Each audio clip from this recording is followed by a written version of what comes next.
Sí recuerdo que en ese día hubo algunos que se lo atribuyeron, sobre todo palestinos. O sea, grupos que se atribuyeron el ataque, ¿no? Y sobre todo como que recuerdo que las celebraciones estaban como más concentradas ahí, ¿no? En Palestina, disparando, bla, bla. Me pareció interesante que alguien se lo atribuye y que, pues en una de esas, en otra ucronía, puede ser que es falsamente atribuido. ¿Qué hubiera pasado, por ejemplo, si el cuarto avión alcanza la Casa Blanca, que en la Casa Blanca hubiera estado el presidente y muere el presidente de Estados Unidos en ese ataque? Hay como 10 películas de Gerald Butler sobre eso, ¿no? Que es el guardaespaldas de sí, pero en todas Morgan Freeman.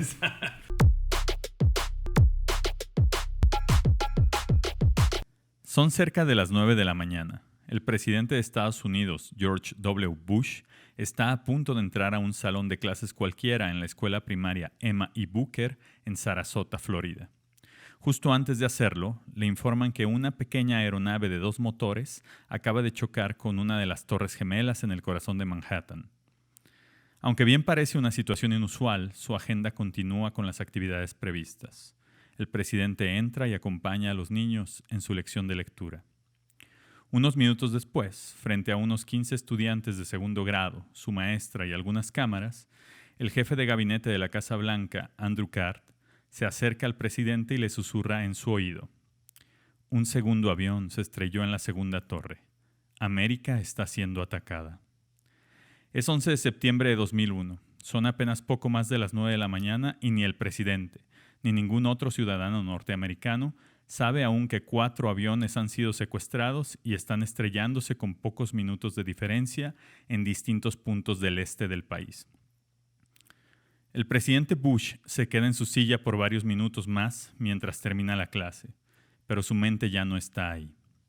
Piensa, confundido y preocupado, sobre lo que le acaban de informar. ¿Sería un accidente? ¿Están siendo atacados? ¿Por quién? ¿Es el comienzo de una guerra? ¿De qué magnitud?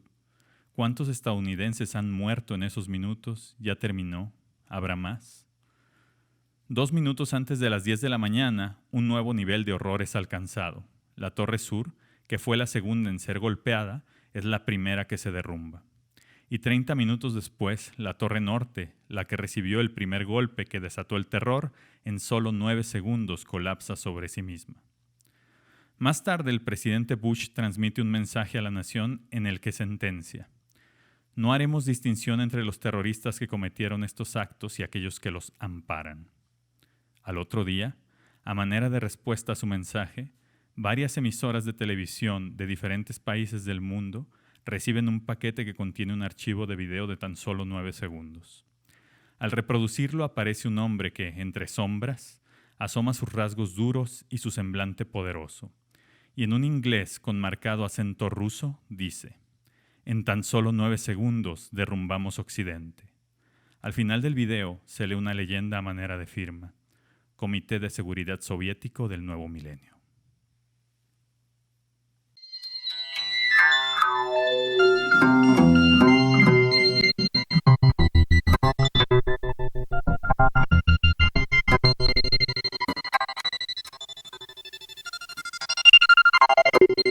Somos expertos en nada, pero apasionados de la historia y la cultura.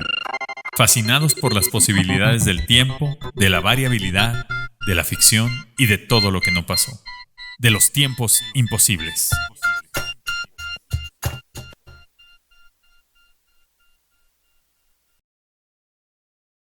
Mis queridos amigos, estamos hoy grabando el primer episodio de Tiempos Imposibles. Ay, humano. El programa en el que el tiempo sí puede cambiar y, contrario a lo que dicta la historia, tomar nuevos rumbos, provocar nuevas consecuencias y desatar realidades que modifican nuestro presente y transforman nuestro futuro. Yo soy Tiempo Detenido. Yo soy Carlos Michel. Yo soy Pablo Hernández Mares. Y les damos la bienvenida a todos los que nos escuchan o nos ven a este podcast, que es un ejercicio de charla sobre fantasía y amor por la historia. Amigos, ¿cómo están? Estamos empezando este nuevo proyecto. Muy bien, muy contento de estar primeramente con ustedes, con mis amigos, y sobre todo de poder empezar con este proyecto de algo que nos apasiona mucho, que es inventar mamadas. Sí, totalmente. Creo que vamos a ir contándoles un poco qué es esto de Tiempos Imposibles. Van a irse dando cuenta de algunas ideas que tenemos y creo que también entre todo eso nos vamos a ir conociendo, ¿no? Más de lo que ya nos conocemos. Exacto. Y pues bueno, la idea de este programa surge de, pues, vivimos una realidad que todos conocemos, o al menos todos creemos conocer, pero podría haber sido cualquier otra, ¿no? Todos los días pasan sucesos que son como son, pero pudieron ser de otra manera, ¿no? Sí. Entonces, pues queremos ponernos a inventar sobre esos sucesos que no sucedieron, pero podrían haber sido. Entonces, pues, ¿qué les parece si les platico un poco del hecho real del que estamos hablando hoy y luego entramos ahora sí a la invención, a la imaginación y al suponer? Claro. Bueno, el hecho real creo que no es tan ajeno a nuestra época porque muchos de nosotros ya estábamos vivos, ¿no? Son 22 años. Ya son 22 años. La novia de Leonardo DiCaprio no había nacido, ¿eh? Cualquiera de las novias de Leonardo DiCaprio. Sí, ya van 22 años de que sucedió, ¿no? Nosotros tres ya estábamos vivos y de hecho estábamos en el mismo lugar que al rato lo platicaremos cuando nos enteramos de lo que estaba pasando en Nueva York, ¿no? Uh-huh. Pero para todos los que no lo tienen tan fresco o todos los pequeñuelos que nos ven y que no habían nacido, el 11 de septiembre de 2001 4 aviones comerciales que viajaban del noreste de Estados Unidos hacia Los Ángeles y hacia San Francisco fueron secuestrados en pleno vuelo por 19 terroristas islámicos. Eso pasó, ¿no? Estos secuestradores estaban organizados en grupos en 4 grupos, 3 de ellos de 5 secuestradores y un cuarto de 4 nada más, eran 19. Oye, ¿en cuál eran menos? En el que no llegó a su destino. Ah, con razón. Falta de personal, ¿no? Faltó uno, se reportó. Que se iba que al... Puede ser. ¿Qué tal que se reportó enfermo? Que se iba al Capitolio, ¿no? ¿O a la Casa Blanca? Él no se sabe, se supone que iba al Capitolio, ¿no? Sí. No llegó. Porque lo que pasó es que primero secuestraron un vuelo y fue y se estrelló en una de las torres, en la Torre Norte, ¿no? Sí. Después, primero se pensó que había sido un accidente y a los 20 minutos más o menos, el primer impacto fue 8:46 más o menos de la mañana del 11 de septiembre de 2001 y el segundo impacto fue a las 9:03. En esos minutos se pensaba que como que no está muy claro qué estaba pasando y cuando se estrella el segundo avión en la Torre Sur, como que dicen, esto ya es sí, un mucha ataque, coincidencia, ¿no? Después, como media hora después, otro avión se estrella en el Pentágono. Sí. Y ahí ya se sabía que habían aviones secuestrados. Y gracias a que, obviamente, los secuestradores, en aquel tiempo no había tantos, que esas fueron de las cosas que cambiaron en el mundo, ¿no? Por esta situación. No había tantos parámetros de seguridad para subirte un avión. Entonces los secuestradores se subieron con navajas, ¿no? Sí. Y secuestraron los aviones con navajas, ¿no? Entonces tenían a los pasajeros en la parte del fondo y muchos de ellos ya tenían celulares, ¿no? Celulares muy rudimentarios del 2001, ¿no? Pero gracias a eso se enteraron que había aviones secuestrados y lo que estaba pasando con esos aviones que ya se habían estrellado en las Torres Gemelas y en el Pentágono. Y lo que dicen que pasó, porque la caja negra de ese cuarto avión que despegó... es United 93, ¿no? Ajá, era el United 93. Es que los propios pasajeros dijeron no vamos a permitir que hagan lo mismo con este avión. Se fueron a la cabina, trataron de entrar y se escuchan los audios de los terroristas diciendo ya lo bajo y uno de como que el que estaba liderando dijo no, todavía no. Uh-huh. Tenemos pocos segundos, ya lo bajo y dice sí, ya bájalo. Y ahí es donde lo estrellan en un campo en Pensilvania. No alcanza a llegar, entonces no se sabía si iba al Capitolio o a la Casa Blanca, se cree que al Capitolio, ¿no? Bueno, eso fue lo que pasó.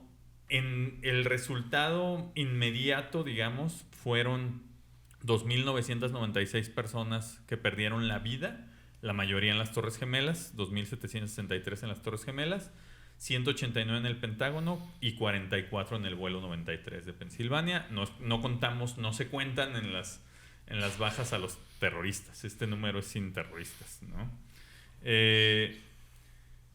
Como dato curioso, de esos 2.996, 15 eran mexicanos. Y un ecuatoriano que... Ah, no, la novia de un ecuatoriano, ¿no? De Delfín. Ah, la novia de Delfín pues de ahí está la canción de Torres Gemelas. Gemelas. Torres Gemelas, sí. No me acordaba de Delfín. Pues bueno. Delfín Quispe. Delfín Quispe. Ese Delfín hasta el fin decía su Delfín, canción de Israel, sí. Qué bonito es Israel, ¿no? Bueno, el resultado posterior, digamos, y que ahí es donde vamos a entrar ya más en materia para la ucronía de este programa, es que, pues, derivado de ese ataque, Estados Unidos, el presidente Bush, lanzó lo que se conoció después como la guerra contra el terrorismo, ¿no? Y pues fue una guerra que Estados Unidos emprendió ocupando principalmente Afganistán, ¿no? Con una fuerza pues muy grande para cobrar venganza, ¿no? Contra quienes eran responsables del ataque.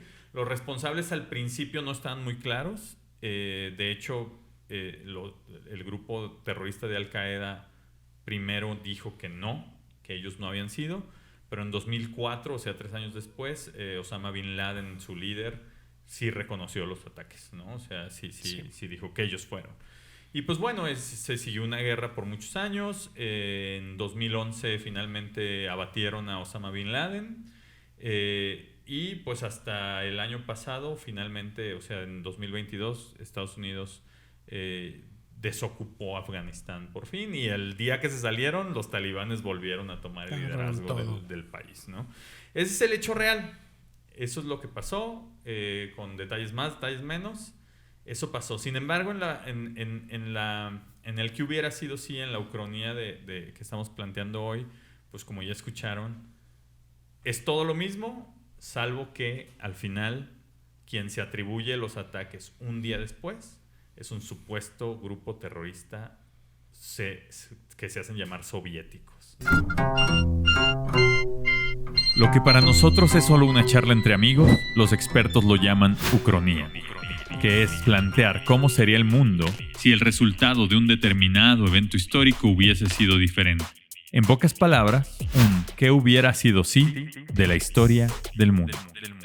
Predominante incertidumbre se vive tanto en Occidente como en Oriente, después del ataque terrorista perpetrado por el grupo radical de los autodenominados soviéticos del nuevo milenio, o también conocidos como Grupo Wagner. Hasta ahora, la reacción estadounidense es incierta, pero la tensión entre Rusia y Estados Unidos está escalando.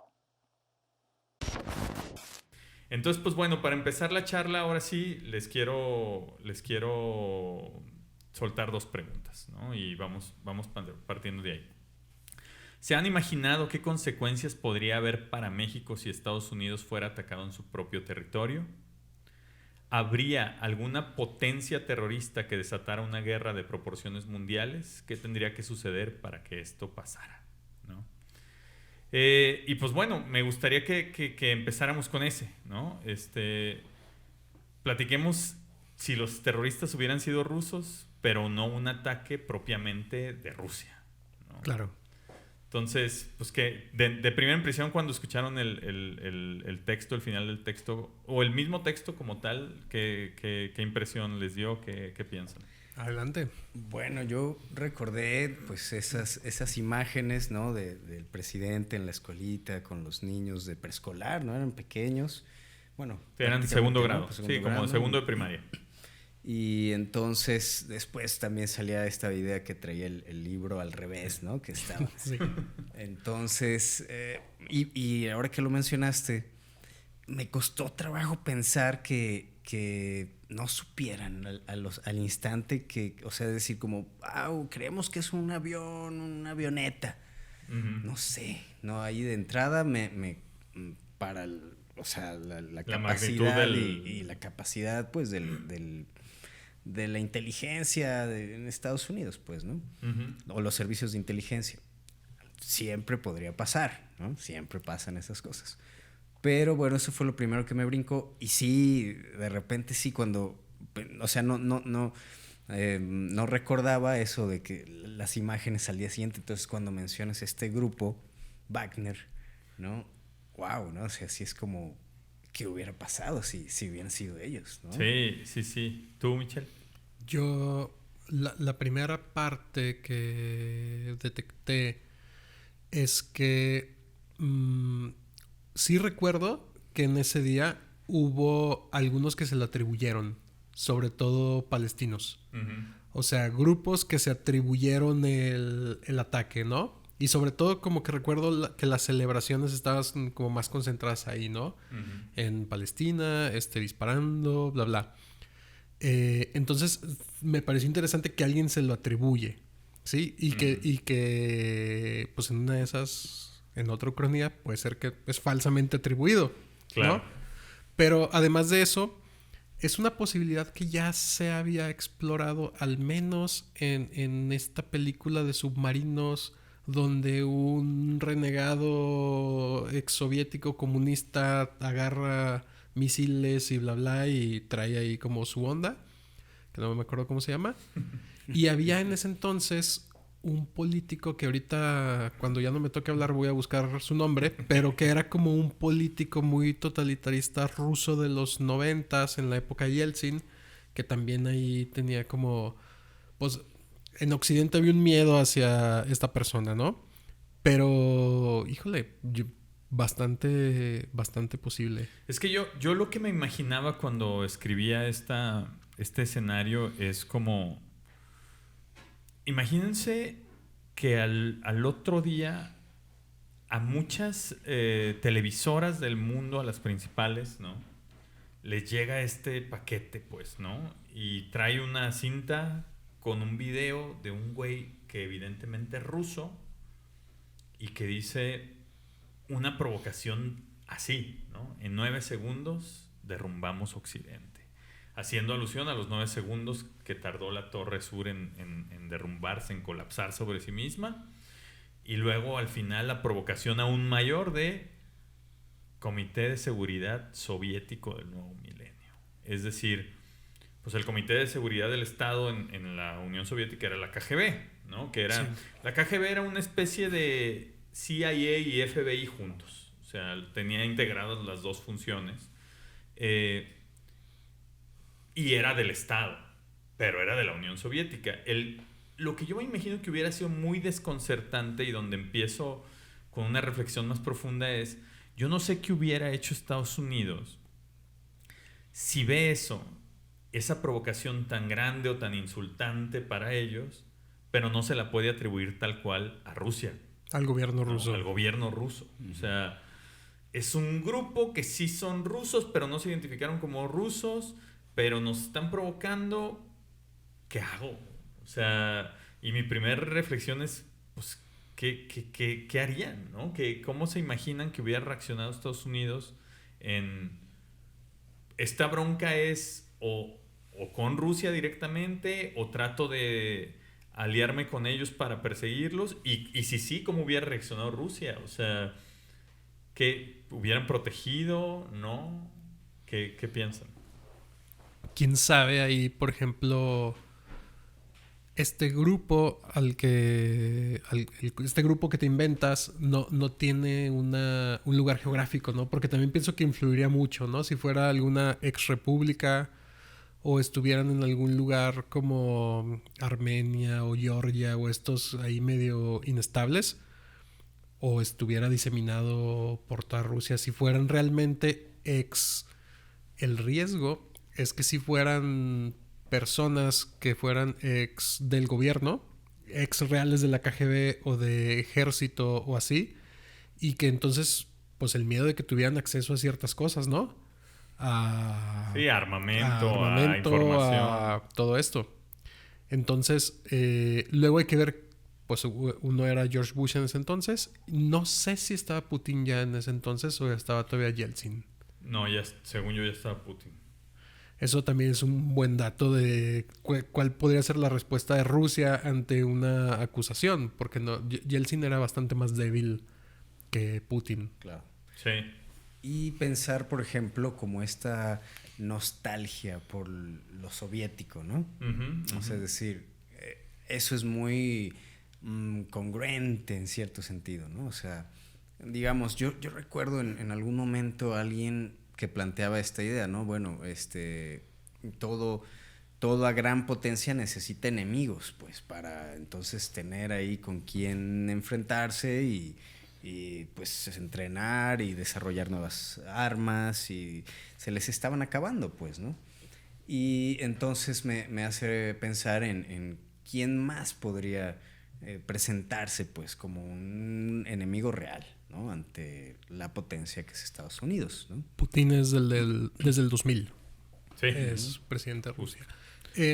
Ahí nada más añadiendo a esto, o sea, ¿cómo le cayó como anillo al dedo, como diría nuestro presidente, el tema de un enemigo que no fuera un estado en ese momento, ¿no? O sea, un enemigo invisible que no tuviera un territorio geográfico, que no fuera otro país, porque entonces podías extender esta guerra a donde tú quieras. Tú quisieras. Claro. ¿No? Y justo el planteamiento de la ucronía que estoy proponiendo es para llevarlo hacia allá. O sea, imagínense que Putin es el presidente ya, además tiene un año apenas que tomó el poder, es alguien fuerte, determinado y demás. A mí me gustaría pensar que si George Bush en ese tiempo hace pues el amague de vamos a perseguir a estos soviéticos a donde quiera que estén y los vamos a abatir, no importa si es dentro del territorio ruso. Yo no creo que Putin hubiera dicho, claro, pásenle. Y ahí es mi segunda provocación. ¿Qué tendría que haber pasado para que la guerra contra el terrorismo escalara a una potencial guerra mundial? Porque justo quiero reflexionar en lo que dices, Michelle, que fue muy, como de cierta manera, sencillo para Estados Unidos encontrar un enemigo que estaba en países mucho más pobres, que en realidad no tenían mucho más infraestructura para poder devolver el ataque. Ellos dijeron, pues es ahí, me voy a ir a ocupar ese país con 150,000 soldados y un chingo de tanques y aviones y demás, y hasta que yo me quiera salir. Pero si se hubiera encontrado una potencia o una personalidad de Estado como Rusia, como Putin, no, cabrón. Pero un poco se le encontró porque Irak era tal vez dentro de las 12 o 10 potencias militares en número de efectivos y de armamento en ese entonces. No era cualquier cosa, a pesar de los temas de bloqueos y de esta zona de exclusión aérea y todo el tema que había antes por la guerra del Golfo. Era fuerte militarmente, pero lo acabaron o sea, tenía muchas deficiencias. Tenía un ejército grande, pero bastante deficiente. Y la otra, la respuesta de Putin, estaba investigando ahorita también. No sé si recuerdan el atentado del teatro, o sea, que hasta el 2000, para poder, creo que eran terroristas chechenos. Sí. Y es en 2002 y es una respuesta así: no me importa si se mueren los que están en el teatro, vamos a resolver este tema. O sea, no era, y tenía 2 años en el poder. O sea, no hubiera permitido, pienso, por su formación también propia de la KGB, agente. Que Putin fue agente de la KGB, claro. ¿No? Para quienes no. Hay una foto con Reagan o con Carter hay una foto famosa en la Plaza Roja que es como un chavito ahí viendo. Órale, no lo he visto.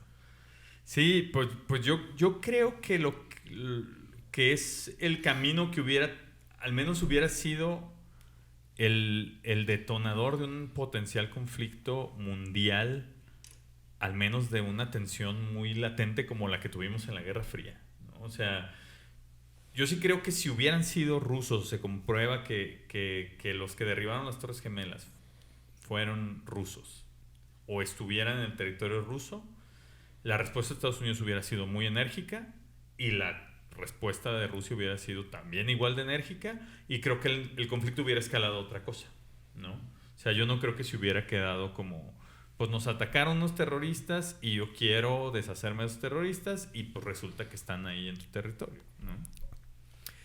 Pues bueno, es que pensemos que, es decir, esto que les planteaba, o sea, ¿quién más se planteaba o quién más se atrevería a hacer este acto, pues, ¿no? Y es muy simbólico a la vez, ¿no? Porque son aviones comerciales y entonces atacan un centro comercial civil, ¿no? Pero tenía estos objetivos políticos y el Pentágono, pues, ¿no? Que después ahí surgen una serie de cuestionamientos y de pues preguntas, ¿no? sobre la vulnerabilidad pues de Estados Unidos, pero fríamente, digamos, o sea, solo personas entrenadas o muy bien calificadas o que se plantearan este objetivo lograron un ataque pues sorpresa, ¿no? Inesperado.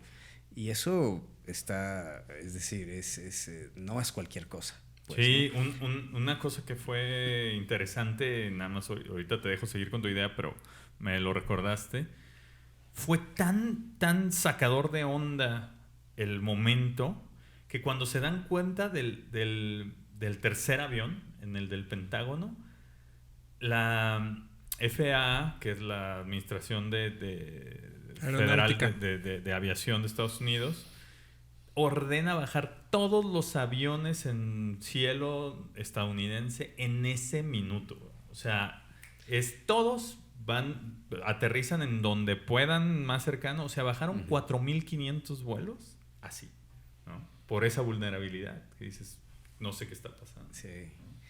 Y mi punto era un poco pensar entonces quiénes se atreverían pues a dar el primer golpe, porque exactamente lo que tú dijiste, o sea, esto va a tener un golpe de vuelta, pues, ¿no?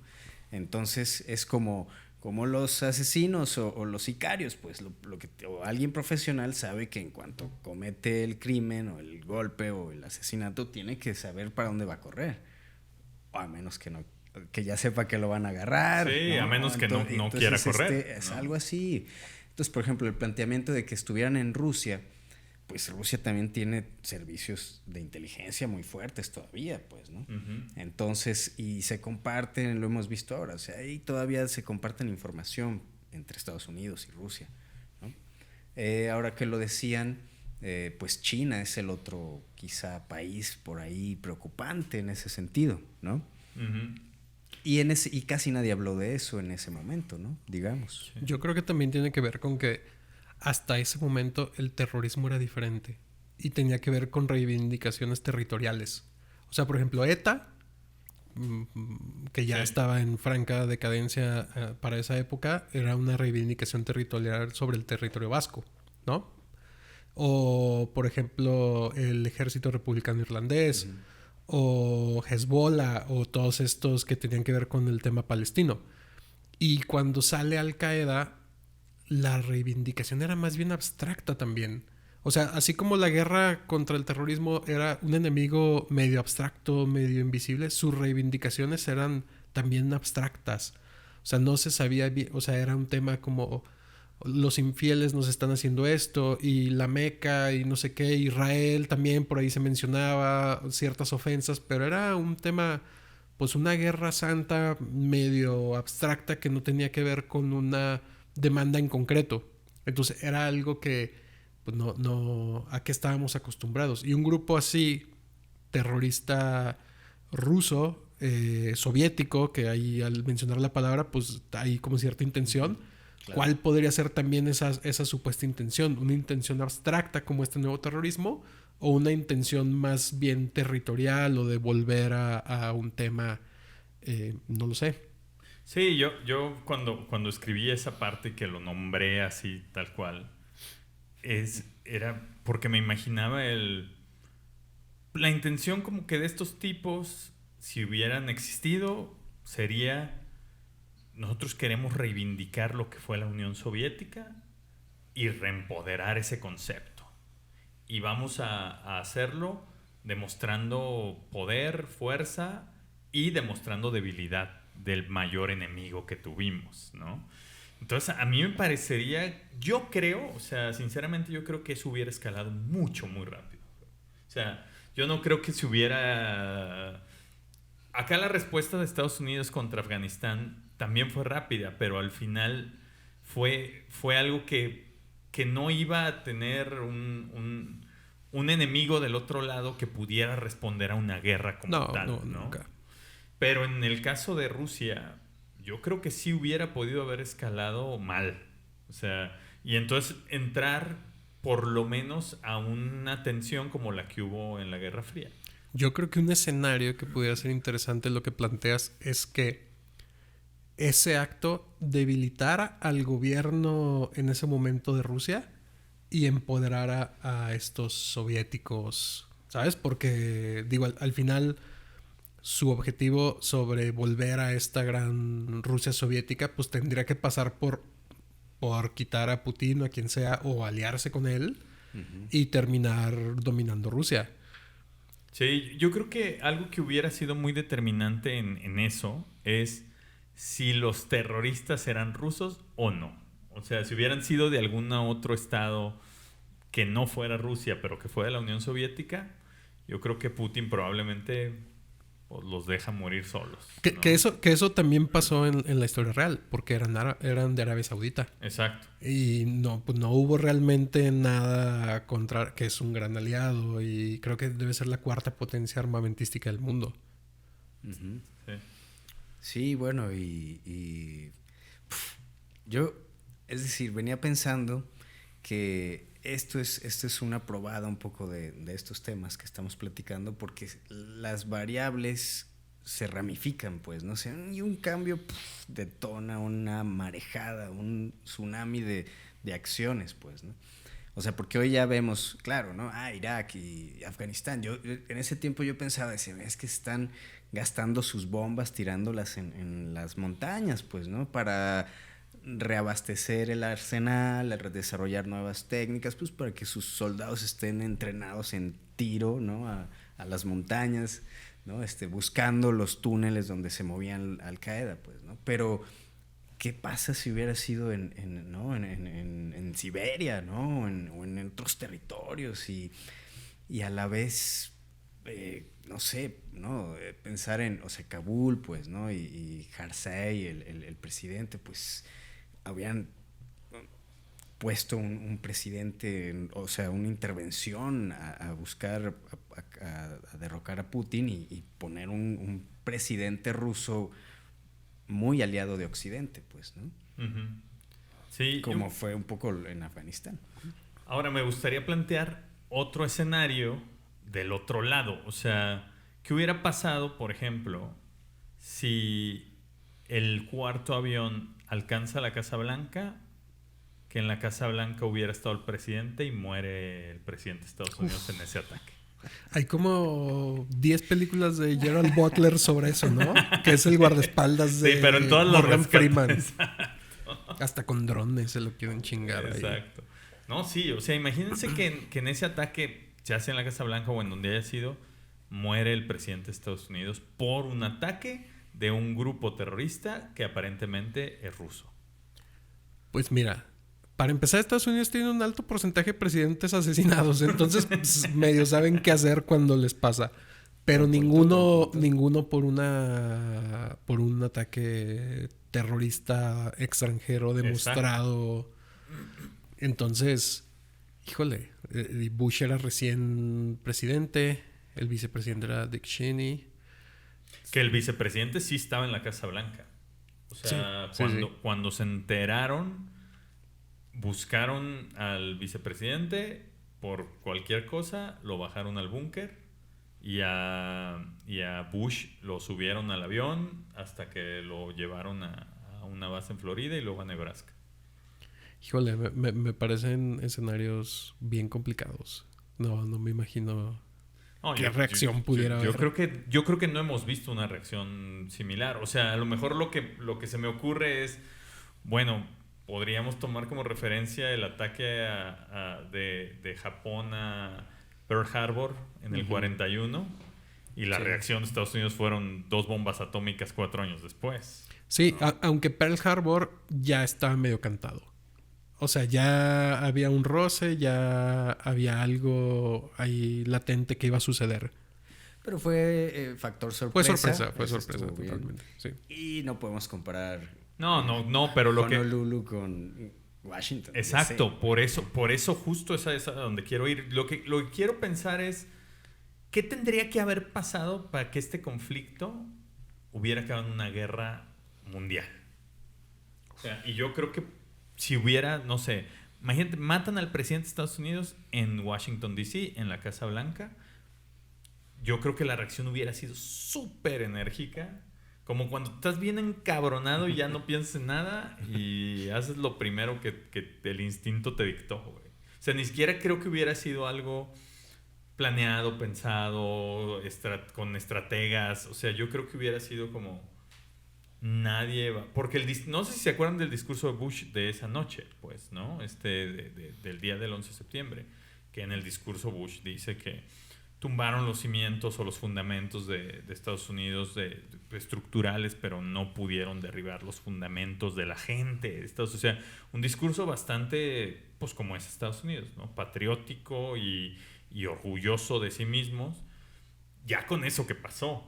O sea, yo lo llevo a un nuevo nivel de ataque más, digamos, como más sensible. Pues yo creo que hubiera sido todavía mucho más marcada la narrativa, el discurso y la reacción de nadie va a humillarnos ni a atacarnos y que nos quedemos sin hacer nada, ¿no?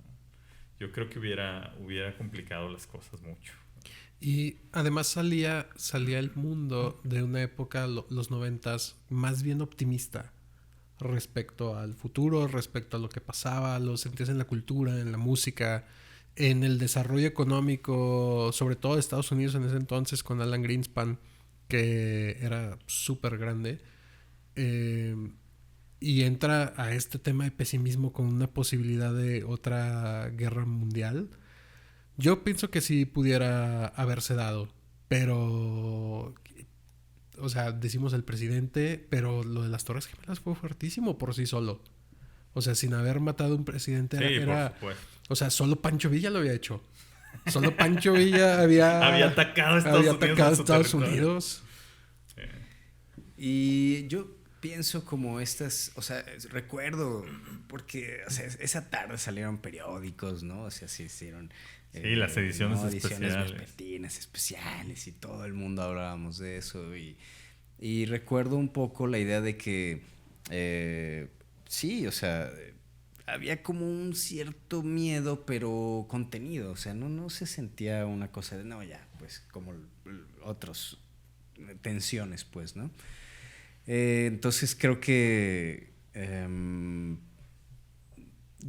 y mucho de lo que pensábamos, o bueno, recuerdo conversaciones, era como, bueno, es que esto fue como más simbólico, porque si querías atacar o sea, hay centrales nucleares, ¿no? En Estados Unidos, que son objetivos también de seguridad nacional, porque una explosión intencional allí podría generar 10 veces más daño, o las plantas de agua incluso potable, o sea, una contaminación podría matar a más personas, ¿no? Entonces, ¿qué era? ¿Qué se buscaba? ¿Las personas o esta idea de hey, sí te alcancé, sí. Tú que te creías invencible, yo te alcancé a dar un golpe, pues, ¿no? Entonces, lo que dice Carlos, el presidente... porque por sí mismas las torres ya eran un gran símbolo. Y me hicieron pensar en Kennedy, pues, ¿no? O sea, el asesinato de Kennedy. Claro. ¿No? Entonces, pues sí. Y fíjate, en ese tiempo, ¿qué pasó? O sea, mataron al presidente en una caravana. En la avenida, ¿no? en un acto protocolario. Y en plena Guerra Fría, ¿no? Sí, con un enemigo que puedes decir, exacto. Oye, no lo habrán hecho ellos. Exacto. Sí, y se exploró, ¿no? Durante un tiempo los vínculos de Harvey Lee Oswald con Cuba, con exacto. La Unión Soviética. La otra cosa que también está interesante, hablando del símbolo de Torres Gemelas, es es la segunda vez que había sido atacada por terroristas islámicos. En el 93 o 94 había habido un coche bomba en el sótano. O sea, la intención era tirarlas, pero no sucede. Entonces ya había ahí un antecedente de estamos buscando como símbolo del poder económico, que también es una cosa que también me brinca, porque en el tema religioso, sobre todo en un conflicto tan abstracto como el que sucedió con la yihad islámica, pues ahí está el Vaticano, ¿sabes? O sea, le quieres meter ahí al cristianismo un tema occidente, claro, tema religión, y decides atacar el poder económico, que va más en el sentido de soviéticos, ¿no? Sí. O sea, soviéticos buscando atacar el poder económico. Yo hubiera atacado Fort Knox. Ahí todo el pinche oro a la chingada.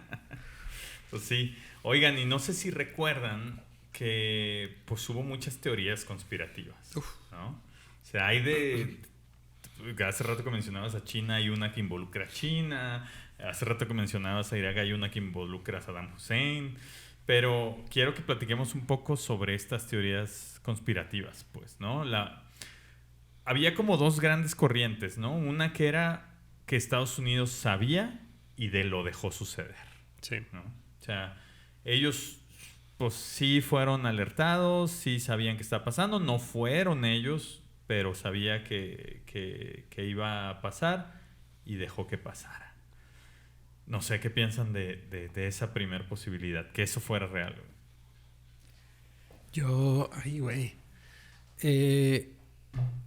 Yo lo recuerdo mucho, y por nuestra edad supongo también éramos como este caldo de cultivo fértil, de que nos llegaba esta información y decíamos, sí puede ser por ahí.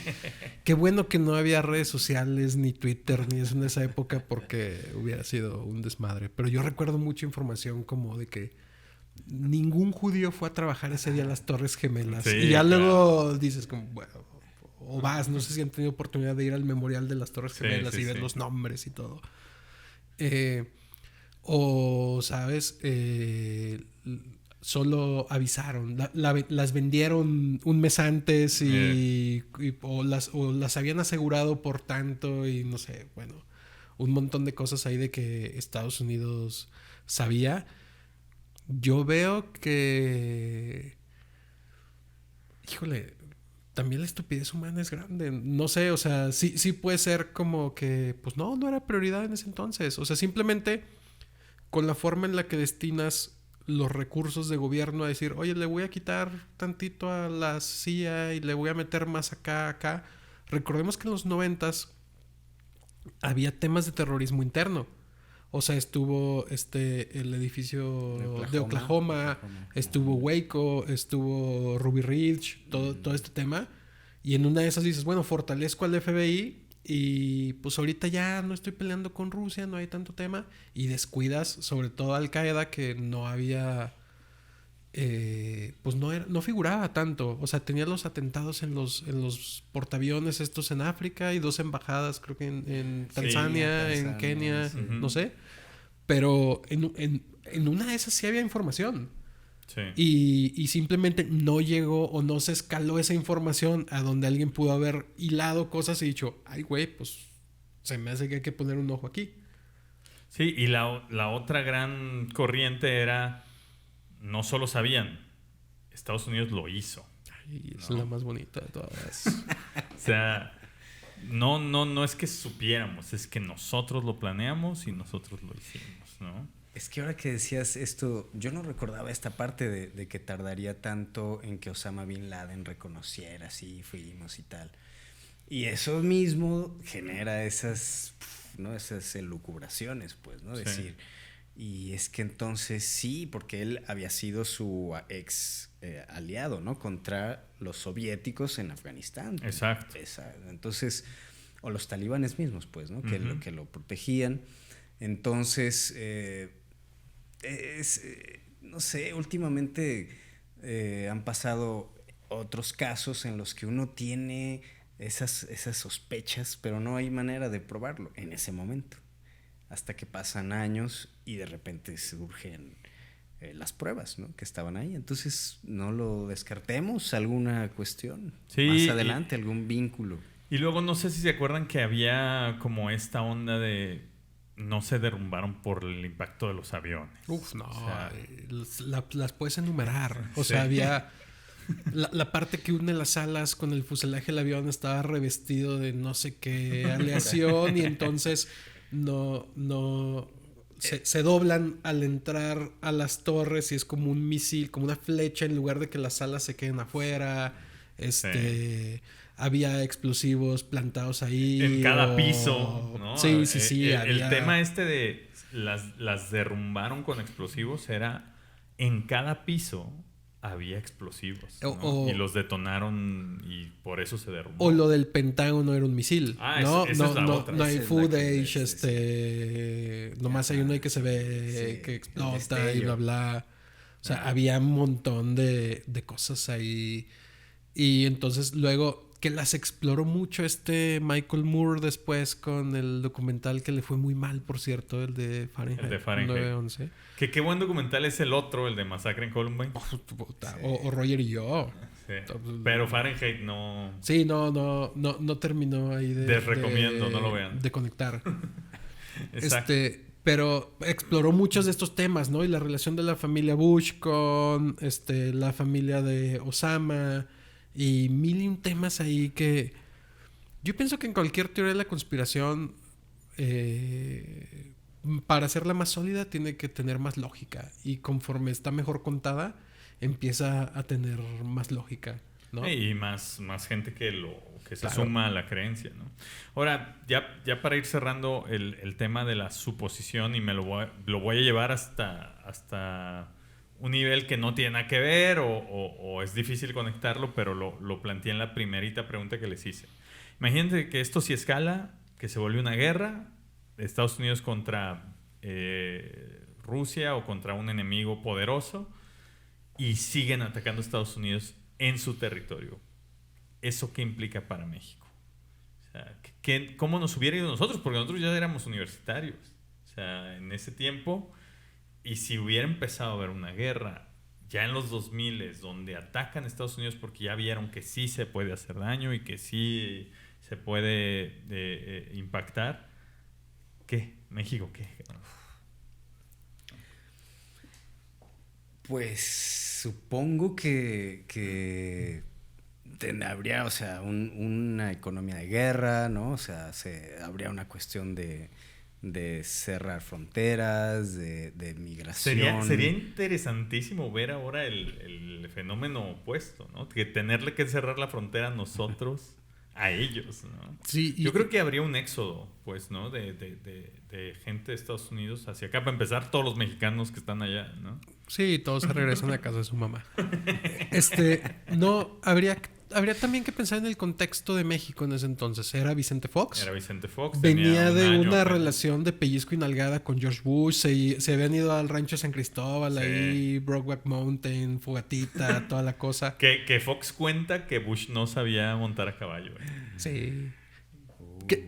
Una relación que se ve totalmente rota a partir de las Torres Gemelas. Tan es así que creo que votan en contra del tema de Irak, ¿no? En su momento, y le reclama a Bush Sí. Buscando ahí. No, es que estaba pensando que también esto que decías de cómo la lógica de las teorías de conspiración tienen que tener estos elementos, ¿no? Y Bush también, la elección con Al Gore también fue cuestionadísima. Entonces eso ya también te da como ese antecedente. O sea, dices, oye, y entonces no estaba arreglado desde el... ¿Qué fue? ¿2000? ¿Ganó en 2000 el Bush? 99 creo, y agarró el poder en el 2000. No recuerdan que se fue a la Suprema Corte porque en Florida estaba su hermano, ¿no? Sí. Entonces uno dice, uy, claro, y porque el papá de los Bush pues había hecho la guerra del Golfo. Entonces dices, claro, ¿no? Entonces desde su presidencia estaba previsto y entonces estaban buscando y todo cuadra, ¿no? En ese Pero punto. Volviendo al tema de México, creo que no, o sea, viendo lo que sucedió posteriormente con el gobierno de Fox, al menos que no fue tan cooperativo con las aventuras militares de Estados Unidos, yo pienso que podría ir por ahí. Digo, por las señales que se dieron en su momento, como, no sé, nosotros, mira, doctrina Estrada, somos neutrales, que te vaya bien, te podemos mandar mano de obra, sin duda, la que quieras. Pero no lo veo como colaborando, porque no le vi nunca esa intención a Fox en ese momento. Uh-huh. Sí, yo también creo que más bien hubiera sido como mucho miedo en general en el país, recibiendo mucha gente de allá entre mexicanos y estadounidenses, y pues México sin meterse, yo creo, para ningún lado, y que eso le traería sus propias consecuencias con Estados Unidos, ¿no? De, pues no nos vas a ayudar claramente, pues entonces tampoco cuentas conmigo, ¿no? Y ahora también algo que estaba presente en el ADN mexicano del siglo XX era como cierta distancia con Estados Unidos, ¿no? O sea, me imagino en un conflicto Estados Unidos contra estos rusos soviéticos ahí que se termina convirtiendo en un tema Rusia-Estados Unidos. Veamos la Guerra Fría. México era como, híjole, no alineado, medio, un poquito en contra. O sea, los gobiernos del PRI siempre tenían como un tema un poco más social, más acercado a Cuba. México fue gran aliado durante el PRI de Cuba, por ejemplo. Claro. Entonces sí, tal vez... Cosa que no se nos ha quitado, ¿no? Cosa que no se nos quita todavía. Pero ahora en el momento de una guerra, yo pienso que eso podría sustentar lo que digo de que pues hasta el mismo Fox, a pesar de venir del PAN y todo esto, podría decir, bueno, no, esto no es mi tema. No es mi bronca. Y dependiendo de qué tipos de ataques, porque ahorita que dijiste, lo siguen atacando, ay, güey. O sea, ¿cómo más? Más de lo que fue eso, porque Estados Unidos es inmenso, ¿no? Y entonces, pues, pero tiene muchos puntos de mucho interés, muy comerciales, Houston o California, ¿no? O sea, ¿dónde? ¿No? Sí, ¿Y cómo? Sí. O sea, más aviones o a los días siguientes o estos ataques a puntos de energía, ¿no? Como... Sí, o suministros. O sea, si fuera un grupo terrorista, yo pienso que es muy difícil. O sea, que continúen haciendo ataques. Un grupo terrorista. Sin embargo, un estado, ¿no? Un estado sí, que pues, está francamente en guerra. Pues ahí te van mis tanques, y ahí te dan mis aviones, y ahí te dan mis soldados. O ahí te va mi globo, como vimos en días pasados, en semanas pasadas, mi globo meteorológico, mi globo meteorológico chino. Espía. Sí. Qué bonito. Sí, ahí que recorra todo. Oigan, pues ya para cerrar el tema, ahora me gustaría, en esta parte del programa, lo que proponemos es, platiquemos ya del tema tal cual en relación a nosotros. O sea, cómo lo vivimos, cómo pasó en nuestra mente, en nuestra realidad. Y a mí me gustaría empezar diciendo que justo escogí este tema para empezar el podcast porque nosotros tres acabábamos de entrar a la universidad un mes antes. Sí, ¿no? Más o menos. 15 días antes. Sí. Ahí nos conocimos, ya teníamos 10 días, 15 días de ser amigos. Como que coincidimos en que los tres nos gustaban las noticias. Pablo llegaba con el periódico, con el Economista. Me lo robaba por ahí. y justo cuando pasó, estábamos llegando a la universidad. Yo recuerdo que iba yo por el pasillo y camino a mi salón y estaba Pablo afuera y justo él fue el que me dijo, ¿viste lo que pasó con las Torres Gemelas? Y yo, no, ¿qué? Y me dice, se estrelló un avión. Apenas iba el primero. Entonces, para mí, ese día, ese suceso fue como la primera vez que verdaderamente entendí que estaba pasando algo que podía cambiar el mundo mientras yo lo estaba viendo en vivo en la tele, ¿no? Y para que fuera, pues, más sensible o más crítico para mí, mi papá estaba en Nueva York. Uf. Entonces Sí, fue como No. Ay, cabrón, o sea, mi papá está cerca de ahí. Todavía no había celulares como hay hoy, WhatsApp, y que aunque hubiera habido, pues no había líneas, no había nada, ¿no? Mi hermana estaba en la prepa, nosotros estábamos en la universidad, en el mismo campus, pues, ¿no? Y en mi caso recuerdo que nos llevaron al salón de usos múltiples, que era la especie de auditorio de la universidad. Y ahí vimos el segundo avión, creo, o no recuerdo si... No, más bien eso ya lo habíamos visto en el salón. Ya en lo la habíamos tele. visto en el salón. Lo vimos ese en vivo en el Llevamos salón. una tele, ¿no? De estas Sí, que sí, llevaba sí. uno con el armatoste. Dejabas tu credencial, pedías la Te tele. prestaban la tele, ahí vimos el segundo avión. Lo que vimos ya en el auditorio fue el derrumbe de las torres. Sí. ¿No? Sí. Y cuando se derrumbaron, yo dije, pues tengo que irme a mi casa. No sé qué onda con mi papá. Fui, saqué a mi hermana de su salón, le dije a la maestra, oiga, pues mi papá está en Nueva York y pues me quiero ir. Dejó salir a mi hermana y nos fuimos a la casa y pues llegamos y mi mamá estaba pues obviamente viéndolo y tampoco sabía qué. Mi papá estaba por trabajo allá, entonces estaba hablando a la empresa donde trabajaba mi papá como para ver si sabían algo, no sabían nada. Entonces fue como verdaderamente ay, cabrón, estoy presenciando que el mundo está cambiando hoy. Yo recuerdo que una vez leí que los norteamericanos de cierta edad, todos recordaban dónde estaban cuando recibieron la noticia de que murió Kennedy, del asesinato de Kennedy. Entonces, me hizo mucha resonancia eso después porque casi todas las personas que les pregunto, mexicanos, saben dónde estaban cuando murió Paco Stanley, cuando recibieron la noticia, pero también dónde estaban... El peor día de mi vida. ¿Dónde estaban cuando se cayeron las Torres Gemelas? Porque fue, en primera, el tema de la conciencia global. O sea, algo está sucediendo que va a cambiar totalmente el mundo. Y en segunda, esa inmediatez de las noticias, de ver en vivo cuando está sucediendo algo, cuando se está cayendo, cuando todo, yo no la recordaba para hechos anteriores. Te llegaba medio tarde, o al día siguiente leyendo el periódico, o en la noche lo veías con, no sé si era Saludowski o ya era López Dóriga, no sé, pero lo veías con un cierto delay. Y fue muy parecido, pienso, al tema de las redes sociales ahora, a pesar de que todavía no estaban, pero ya había internet y ya podías investigar cosas, ¿no? Y leer y buscar y ver y páginas y todo. Y la otra cosa que se multiplicó con el tema de los celulares, pero eran las handycams.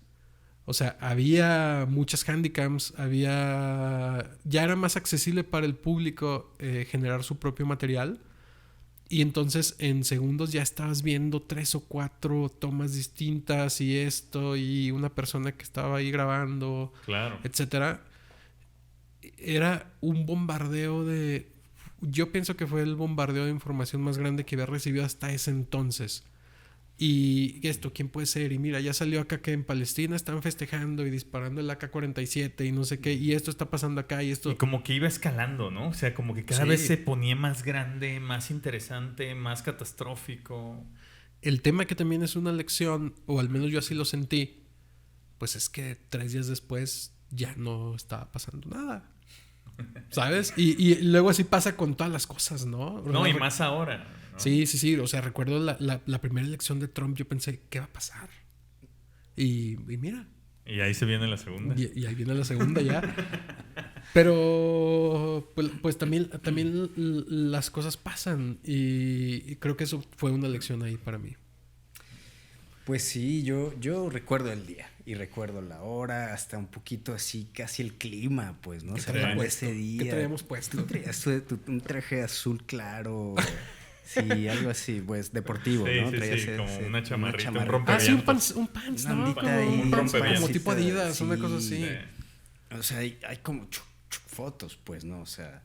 Y sí, ahora lo pensamos y yo creo que esto va a ser recurrente en todos los episodios, ¿no? O sea, imaginarnos cómo sería con nuestros celulares y con los tablets y con las YouTube y Facebook y que apenas, ¿no? Estaban ahí dando estos pasos.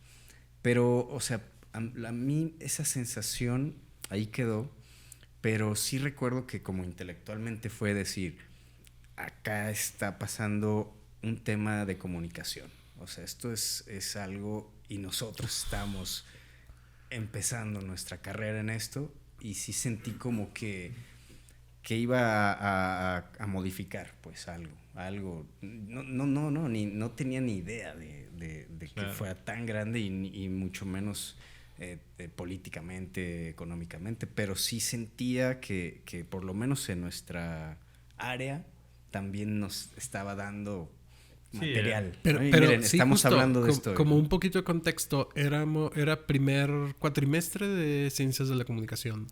Entonces era también terreno fértil. O sea, porque sí, nos citaron a todos en el auditorio para ver en una pantalla gigante la cobertura, no sé si de CNN o de quién, pero solo a la carrera de comunicación. Digo, toda la universidad no cabía, ¿sabes? Claro. O sea, eran solamente los grupos, los distintos grados de comunicación como... Y creo que fue una decisión bien interesante de la escuela. Era como, hey, alguien también pensó lo mismo. Sí. Oye, está pasando algo... Y al menos estos chicos que quieren hacer algo relacionado con la comunicación o el periodismo deberían de poder ver lo que sucede en algo que no vas a volver a ver nunca.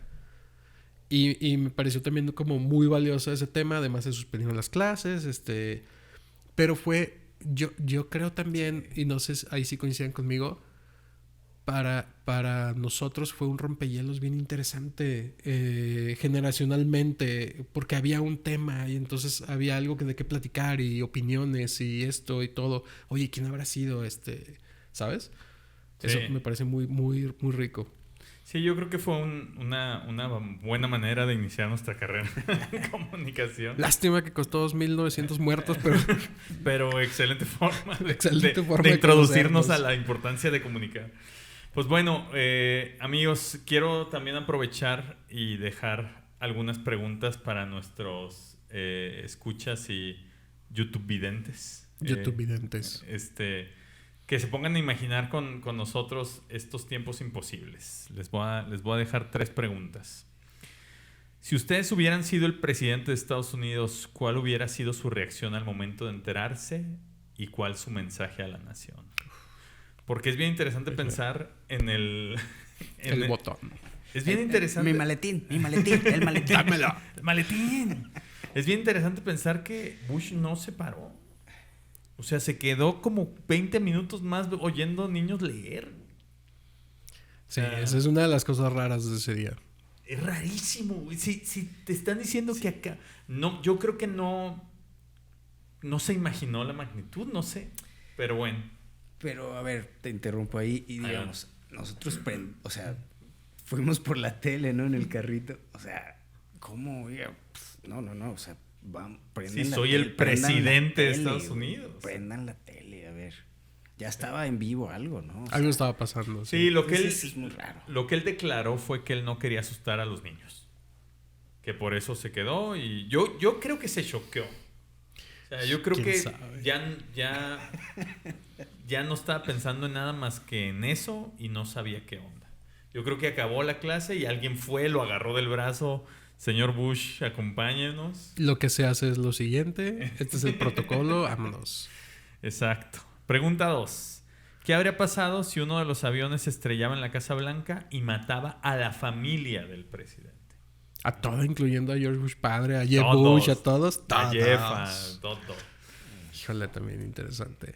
Y por último, ¿cómo habría sido la reacción de Estados Unidos si los terroristas hubieran sido latinoamericanos?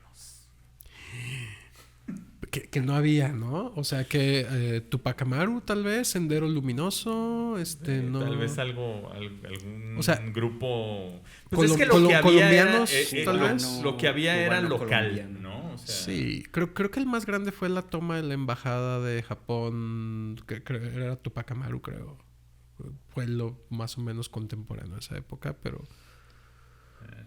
Pues, híjole, complicado. No, nos hubiera cargado. Interesante. Y esto también ahí, digo, antes de pasar a lo que sigue, para que lo chequen, vamos a poner las redes sociales acá en el capítulo, y el sitio web que es tiemposimposibles.com. Ahí también pueden encontrar las ligas a todo lo que tenemos relacionado con este proyecto.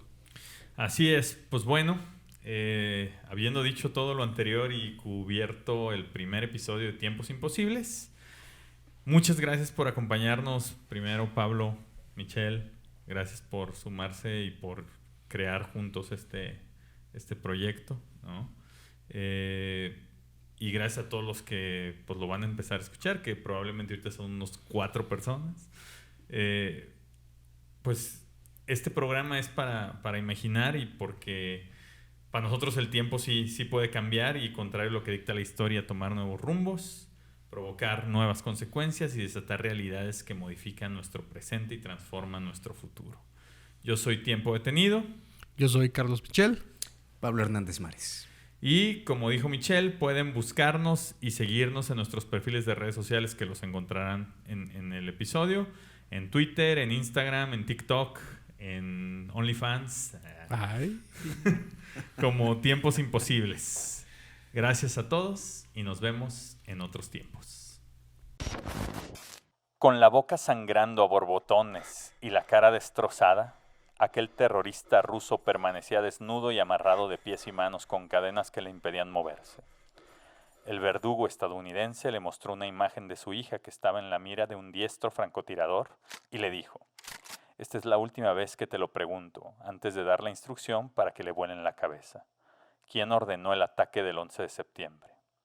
El ruso miró la imagen de su hija, luego volteó a ver al verdugo y con el hilo de voz que le quedaba pronunció 2 palabras casi imperceptibles: Vladimir Putin.